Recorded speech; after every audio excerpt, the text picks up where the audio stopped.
What would you do if your family sat around the kitchen table laughing about how little you helped them while secretly living in a house you paid for? I didn't know betrayal could hit like that. Not until the moment my uncle sent me that video. It was late evening and I was finishing up a quiet Friday in my Phoenix home office when Uncle Jason's text popped up. "You need to see this. I couldn't stay quiet anymore." At first, I thought it was some old family clip. But the second I pressed play, my entire body went cold. There they were, my mother, father, and brother Thomas, sitting at our childhood kitchen table under that familiar Arizona sun chatting, as if I didn't exist. Well, I existed, but only as a problem, a burden, a joke. Lindsay only helps because she owes us. My mother said, her voice cutting like broken glass. "Yeah," Thomas chuckled. "She acts like she's doing us this huge favor. What a joke." And my father, the man who taught me to ride a bike, who held my hand through my first math test, he just nodded. No defense. Not even hesitation. The video was shaky, clearly taken without their knowledge, but the sound was crisp. So were their words. Crystal clear and cold. I watched it 3 times. Not because I didn't believe it, but because a part of me still hoped I had misunderstood. But there was no misunderstanding. They thought I was just chipping in. They had no idea that for the last 4 years I'd quietly paid the bulk of their mortgage, over $267,000, through an LLC I built to protect myself. To protect them even. They thought they were sending their monthly payments to a regular bank. What they didn't realize was that I was the bank. Divine Investments LLC wasn't some faceless institution. It was mine, my baby, my shield. And they never once read the fine print. It all started 4 years ago during the housing crash. The Phoenix market was sliding fast and my parents were about to lose their home. The very same house they were now sitting in, tearing me apart behind my back. I was 27 at the time, already working as a software development manager, quietly successful even though they never really understood what I did. "Software is no career for a woman," my mother used to say. "Thomas has real business sense. You just write code," she'd scoff. Funny. Thomas, the business genius, nearly drove Dad's real estate company into bankruptcy in under 2 years. And when they came to me tail between their legs asking for help with the mortgage, I didn't hesitate. I didn't hold a grudge. I didn't bring up their past jabs or the fact that they never once visited me after I moved out. I just called my financial advisor, Kate. Kate saw it clearly. If you're going to help protect yourself, buy the house through an LLC and let them think it's still the bank. They'll keep their pride. You keep your leverage. It was a clean plan, and it worked beautifully. For years. They never questioned why their mortgage payments were so manageable. They sent in their fraction, and I paid the rest month after month without complaint. And now, this. I sat in my chair numb, not from the betrayal, but from the realization that I had built their safety net, and they still saw me as a nuisance, not a daughter, not a sister, just a line item they wanted to cut. The text from Uncle Jason came again, this time gentler. "I'm sorry, Lindsay. They've been talking like this for months. I couldn't let it continue. My hands should have been trembling, but they were steady eerily, so as I pulled up the mortgage documents, that's when I remembered it. The clause. The one Kate had slipped into the agreement 4 years ago with just 5 words, purchase option upon borrower default. Kate had insisted on it, just in case she'd said. I never thought I'd use it, but now those 5 little words gleamed like gold. I opened my spreadsheets. I had every receipt, every transaction, every bit of proof. Over $267, $843 paid quietly, and they dared say I didn't help. That wasn't just ungrateful. That was delusional. I pulled out my phone and typed, "Thank you for showing me the truth. Don't worry, I won't say you sent it." But things are about to change. Because for the first time in 4 years, I wasn't going to make the payment. I wasn't going to save them from the consequences of their ignorance. Let them see what happens when the burden stops carrying the load. Let them meet their real landlord. Because karma. Sometimes she just needs a push. From the outside, nothing had changed. The Arizona sun still painted the sky in burnt oranges and dusky pinks. The neighborhood still bustled with early evening walks and sprinklers hissing over tidy lawns. My parents' house, technically now mine, still looked like the picture of suburban peace. But inside me, something had shifted permanently. I wasn't their safety net anymore. 4 years ago, I thought I was doing the right thing, helping them keep their dignity, shielding them from foreclosure, letting them believe they were still dealing with a faceless bank. Back then, it felt like kindness. Now I saw it clearly. It had been a transaction, one they never acknowledged, one they took for granted. I remembered every detail of how the arrangement came to be. The day my parents came to me, panic in their voices, shame in their eyes, because they were going to lose the house. Thomas stood behind them, arms crossed, not saying much.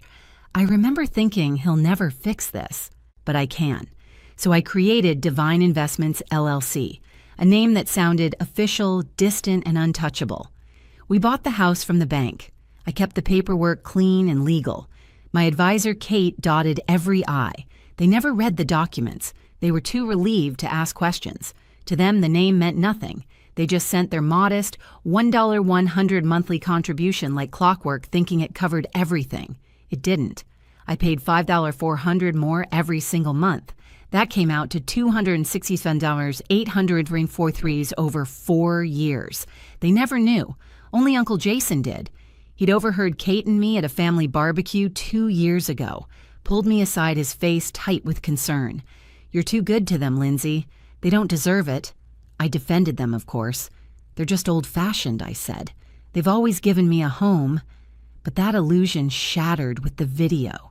Their sneers, their casual contempt, my mother's venom-laced words, my brother's smugness, my father's silence. No more. I opened the LLC account and stared at the due date 13 days away. And for the first time since I created Divine Investments, I didn't feel responsible. I felt powerful. The clause Kate added, the purchase option upon borrower default, meant that if they missed even one payment, I could trigger immediate ownership. They'd go from unwitting homeowners to month-to-month tenants. And if they failed again, eviction, legal, binding, unstoppable. I wouldn't warn them. I wouldn't fight. I would simply act. The next morning, another bombshell landed. More screenshots from Uncle Jason, this time from a group chat. A private one apparently titled Family Finances. I hadn't been invited. I'd been deliberately excluded. That hurt more than I expected. In the thread Thomas wrote, "Lindsay thinks she's so special with her little tech job. Barely helps with the mortgage while I'm here every day running Dad's business." Mom replied, "We should ask her for more. She's single, no kids. What else is she spending it on, and Dad? The man who once read me bedtime stories, we gave her everything. She's just selfish now." I stared at the screen, the words blurring slightly as my throat tightened.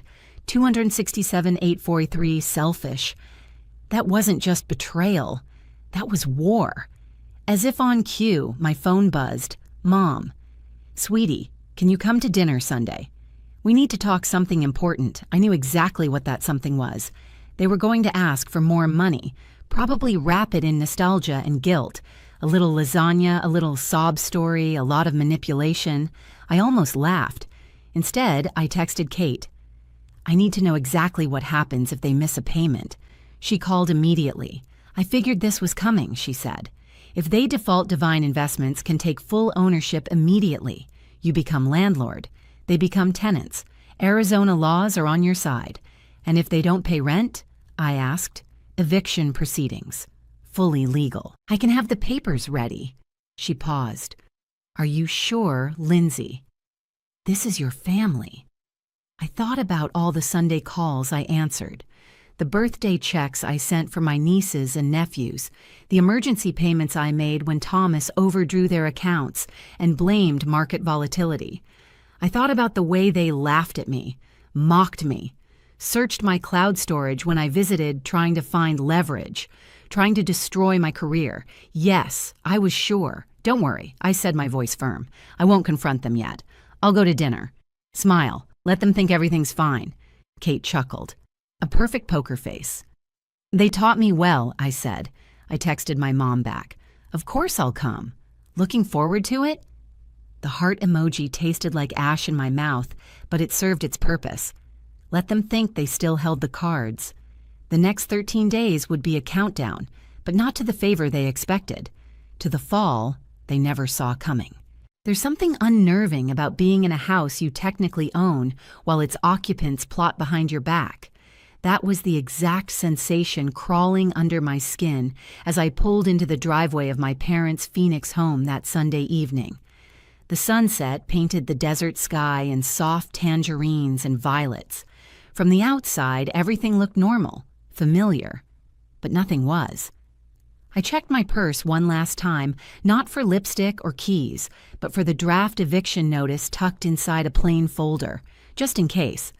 As I stepped up to the door, the scent of lasagna hit me, my mother's signature move, comfort food weaponized with precision. Lindsay, sweetheart, she greeted me with a hug that felt a little too tight. Her designer bracelet flashed in the porch light. I recognized it from a luxury brand I knew she couldn't afford unless she'd been skimming from their portion of the mortgage again.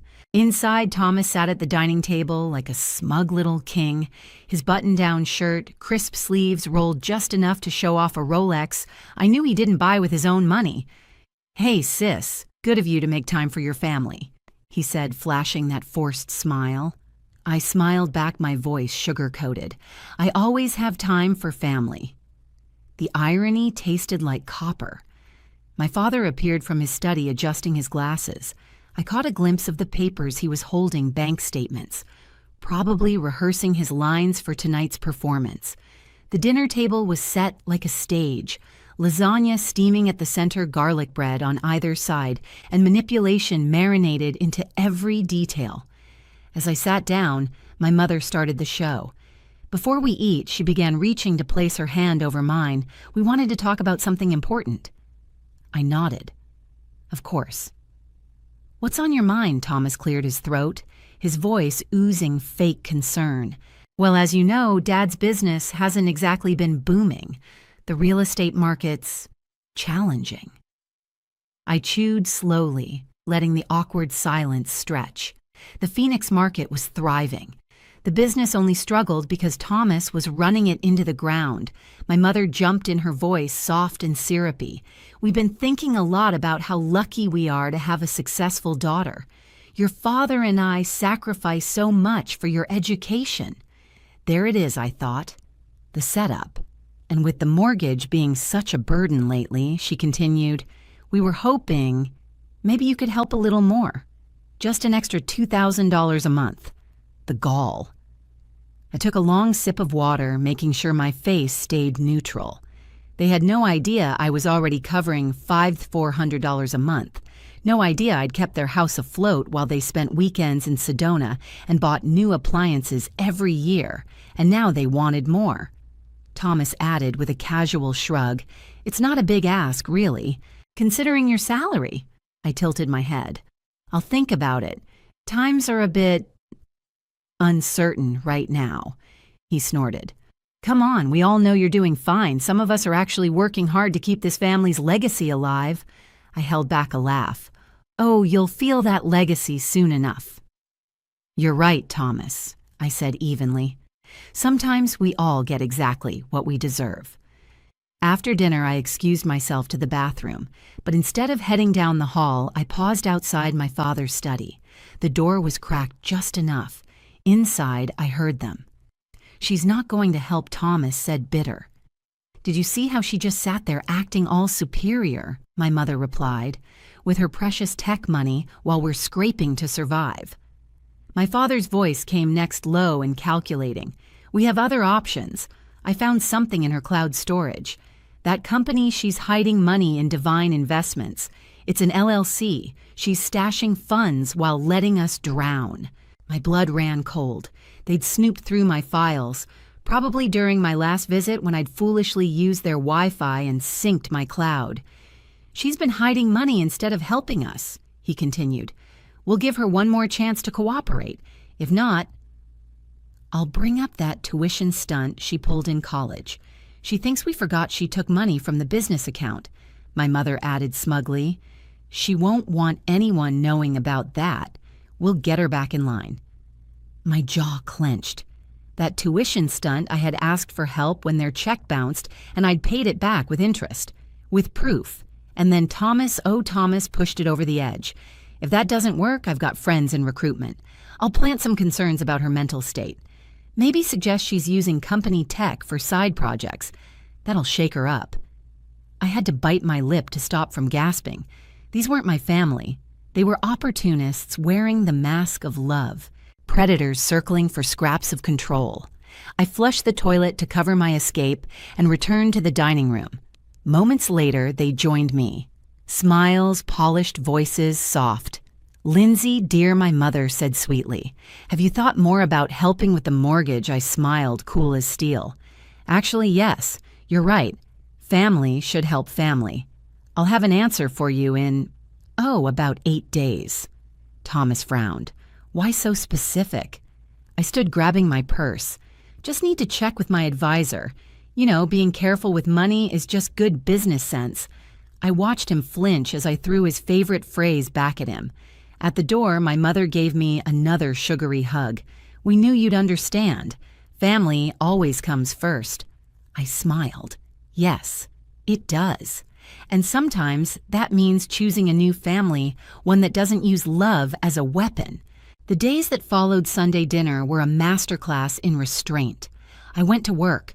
I smiled in meetings. I took my usual evening walks through the Phoenix foothills.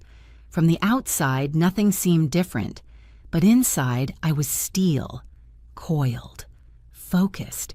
They had no idea the countdown had begun. Their mortgage payment was due in 8 days. One missed installment and Divine Investments would legally take full ownership of the house.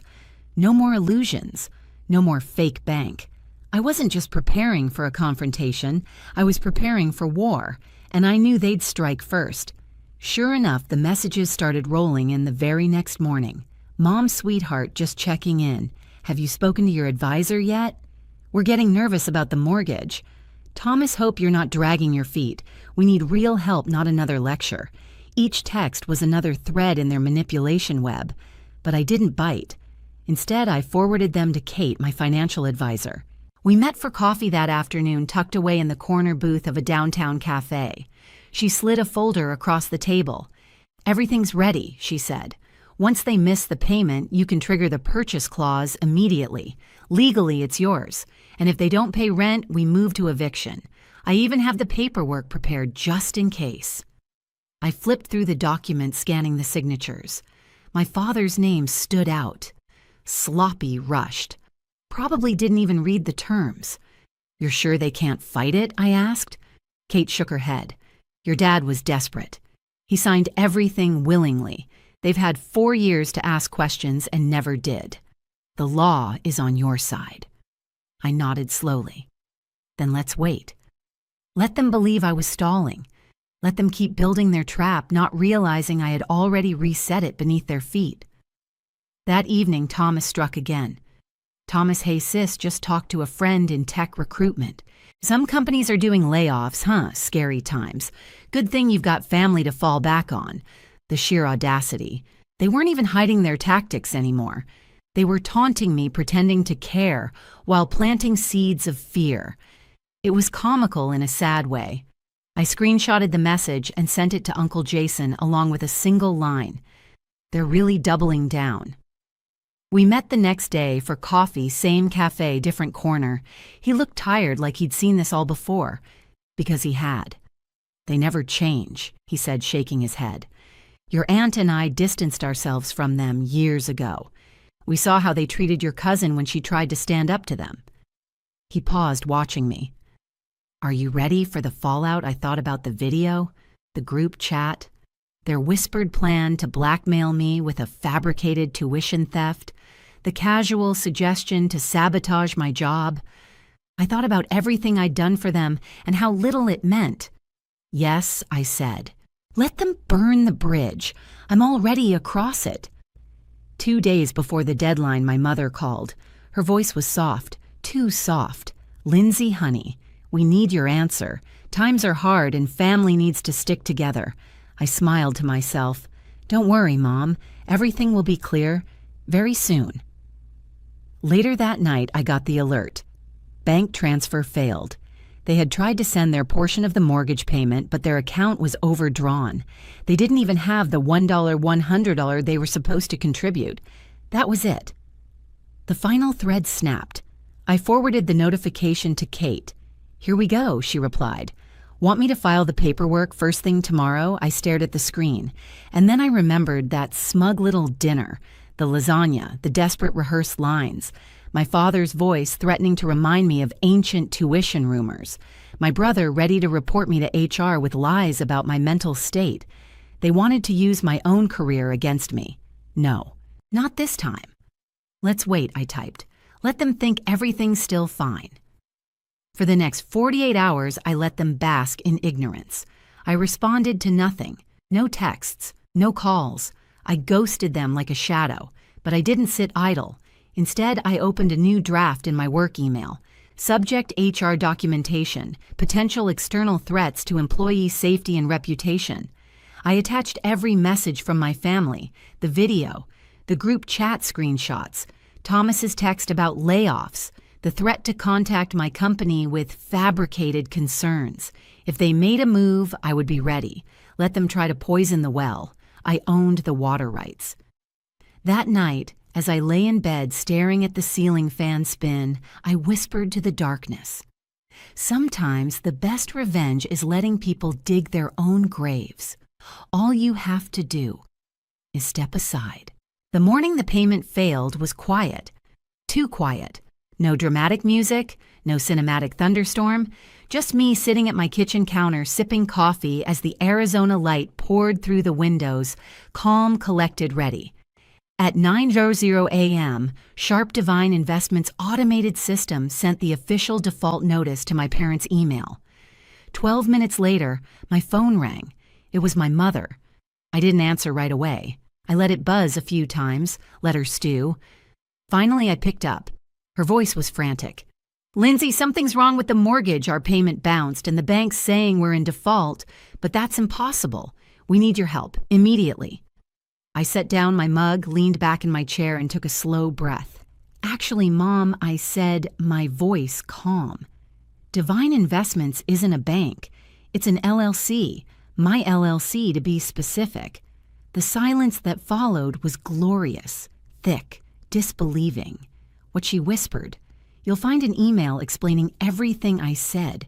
Because of your default, Divine Investments is exercising its purchase clause. The house is now legally mine. You're no longer owners. You're tenants, month to month." "This is a joke," she sputtered. "No joke," I said calmly. "I've covered over $267,000 in mortgage payments for this house, while you mocked me, called me a burden, plotted to destroy my job. I have every receipt, every message, every recording. I'm done playing dumb." There was rustling on the other end. Then my father's voice. "You ungrateful careful," I said, steel sharpening in my tone. "Is that how you want to speak to your landlord?" More silence. "Your first rent payment is due in 30 days, I continued. "I've also attached a copy of the new tenancy agreement. If you fail to sign or pay, eviction proceedings begin immediately. You can't do this." My mother shrieked. "I already did," I replied and ended the call. Then I blocked all 3 of their numbers. Within the hour, the storm arrived. Emails from distant cousins, voicemails from family friends, all shrieking variations of, "How could you do this to your parents? Family is supposed to forgive. This is cruel, Lindsay." Cruel was being used like an ATM for 4 years and still being called selfish. Cruel was planning to ruin someone's career out of spite. I didn't read the rest. I deleted them all, unsubscribed from the family drama. Uncle Jason texted me a few hours later, heard the fallout started. "You good better than good," I replied. "I'm free." But the saga wasn't over. Over the next few weeks, they tried everything. They hired a lawyer who quickly realized they had no case. The contract was ironclad. Thomas even made good on his threat. He contacted my company's HR department, spinning some fabricated story about my mental health and using company resources to fund my secret business. But I had already warned HR. I'd submitted every piece of documentation days earlier. They dismissed Thomas's claims immediately. And not only that, they opened a formal ethics complaint with the Arizona Real Estate Board. That complaint, combined with Jason's evidence and Thomas's signature on the original LLC documents, triggered an investigation. Within 2 months, Thomas's real estate license was suspended. His already flailing career collapsed overnight. I wish I could say I felt bad. I didn't. Meanwhile, my parents tried guilt. My mother left a voicemail drenched in fake tears. "How could you do this to your own family, Lindsay?" I didn't reply, because I finally understood something. They had never been a family. Not really, not to me. I was just a resource, a bank account with feelings they didn't respect. 3 months after the eviction notice was served, I walked through the now empty house. My house. My footsteps echoed in the hollow rooms. I stood in the kitchen, the same one where they'd sat and laughed about how little I helped, where they plotted to blackmail me, where they acted like I was less. Not anymore. The house was clean, quiet, and finally mine in every sense of the word. Uncle Jason and his wife were due to arrive soon. They were helping me prep the house for sale. We'd already found a buyer, but I had something else in mind. I texted Kate, "Let's redirect the proceeds. I want to start a foundation, something for people like me, people recovering from financial abuse by family." Her reply came seconds later. "On it. What do you want to call it?" I stared out the kitchen window, watching the phoenix sky bloom in gold and lavender, and I knew. The first family fund, I typed, because sometimes the first real family you have is the one you choose. 3 months later, the paperwork was finalized. The house that once held every painful memory, every forced smile, every manipulative dinner, was no longer theirs. It wasn't mine either, not really. It was a symbol, a monument to what I'd survived, and it was time to turn that symbol into something new. Uncle Jason and his wife helped me walk through it one last time. Every corner had a story: the hallway where I learned to walk the staircase, where Thomas once pushed me during a tantrum, the backyard where Dad used to praise my science fair ribbons before pretending I was just lucky. We moved room by room, boxing up remnants they left behind, forgotten dishes, a few dusty books, a framed photo of Thomas with a ribbon from a local real estate conference ironically taken the same year he lost his license. "It feels lighter in here," Jason said. I nodded, because for once, no one's pretending. The sale closed 2 weeks later. The wire transfer from the buyer hit Divine Investments' account by noon. I instructed Kate to route every dollar after fees and taxes into the new nonprofit, the First Family Fund, a grant-based program supporting survivors of financial abuse, especially from within families. Women, men, even teenagers who'd been taken advantage of, manipulated or guilt-tripped into giving away more than they could afford, emotionally or financially. For years, I thought helping my family was love. That self-sacrifice was the price of acceptance. But now I understood something far more powerful. Love without respect is just control in costume. The messages eventually slowed. The flying monkeys got tired. The extended relatives faded back into silence when they realized I wasn't going to fold. My mother tried one last time, a voicemail shaky and tired. "Lindsay, I just don't understand. After everything we did for you, after raising you, loving you, how could you do this? We're your family." I sat with that message for a long time. Then I deleted it, because the truth is they weren't asking for forgiveness. They were asking for access, and they lost it. Thomas never reached out again, not after the real estate board opened a second investigation into his fraudulent handling of company accounts. Last I heard, he was working out of a borrowed office space across town, reputation in tatters. My father stayed silent, maybe out of shame, maybe out of strategy. It didn't matter anymore. The only voice that stayed with me was mine. For the first time, I lived without looking over my shoulder. No late-night guilt texts, no sudden family emergencies, no shame, just clarity, just peace. Kate invited me to speak at a small finance conference a few weeks later. She introduced me as a software manager and founder of a growing nonprofit. I stood in front of 80 professionals holding a clicker in one hand and years of silent pain in the other. I thought I was helping them, that by sacrificing my boundaries, I was being a good daughter, a good sister. But the truth is, if someone only loves you when you're useful, that's not love. That's leverage. They clapped. But more importantly, they listened. Afterward, 3 women came up to me crying. One had drained her 401k to keep her brother's bar open. Another had co-signed a loan for her parents who never made a single payment. One woman whispered, "You just told my story. That's when I knew. This wasn't about revenge anymore. It was about reclamation, about turning pain into protection, silence into strength, burden into boundary." The next time I visited Jason and his wife, we toasted with iced tea on their patio. He handed me a tiny potted cactus. "It's not flashy," he said, "but it survives anywhere, just like you." I smiled. "I don't need flashy. I just need mine." That night, I wrote a note and left it folded in my old bedroom window of the now empty house. It wasn't for them. It was for me. I forgive you, but I won't forget. I've chosen my peace over your comfort. You taught me that family comes first, and now I'm choosing myself as family. As I walked out the door, locking it behind me for the final time, I didn't look back. Because the truth is, when you finally reclaim your power, you don't need closure. You are the closure. If you've ever been the helper, the fixer, the forgotten one, this story is for you. Have you ever felt used by the ones who were supposed to love you most? Share your story in the comments. I read everyone. Don't forget to like, subscribe, and stay tuned for more true stories of rising above betrayal, because sometimes the best revenge is never needing them again.